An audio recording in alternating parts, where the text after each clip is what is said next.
Hi friends and future friends. Here is how I make my homemade taco seasoning. So you see all the ingredients in front of me.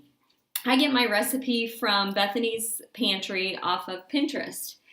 So right here I've got 2 tablespoons of the chili powder, and I can show you here I got my chili powder from Natural Grocers right there.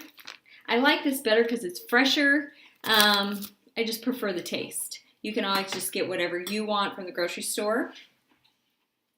All right, so the next ingredient is 2 tablespoons of the cumin. Put that in there. This is the cumin that I use. It's an organic brand. I get it from Baker's here in Nebraska, Omaha, Nebraska. Next one is the 2 tablespoons of paprika. This is the brand that I use, Simply Organic. Add that in there. Then there is 2 tablespoons of dried oregano. This oregano here is the oregano that comes from my garden. So I just grow it during the summer, put it in the oven, dry it out, and then press it down into a powder. I love it because it smells very fresh. Okay, then we also have 1 tablespoon of onion powder. And as you can see here, I mean, I didn't spend a whole lot on this onion powder. Got it from Walmart, I believe. That in there. I also have 1 tablespoon of garlic powder. Again, same thing, not like a high-end brand of the garlic powder. I mean, but if you prefer that, go for it. Then I also have 2 teaspoons of salt. So now I am particular about my salt. I use a sea salt here, or kosher salt. I don't prefer the iodine ones. And the reason I do pick the sea salt is because there is some nutrient value in it. And I like to give that to my kids and my husband.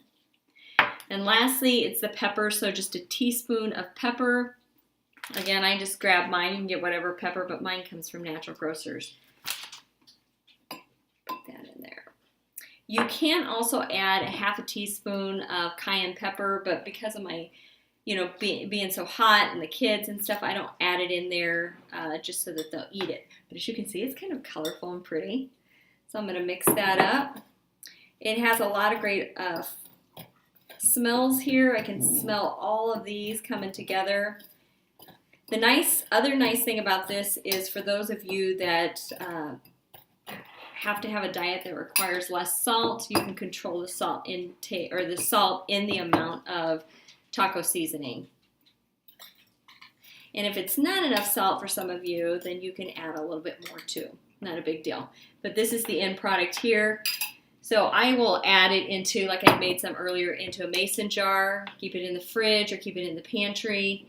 Sometimes, like this is kind of, I created this. I mean, it was McCormick's, but then stuck the taco label on the outside. You could stick it in there and keep it in the pantry as well.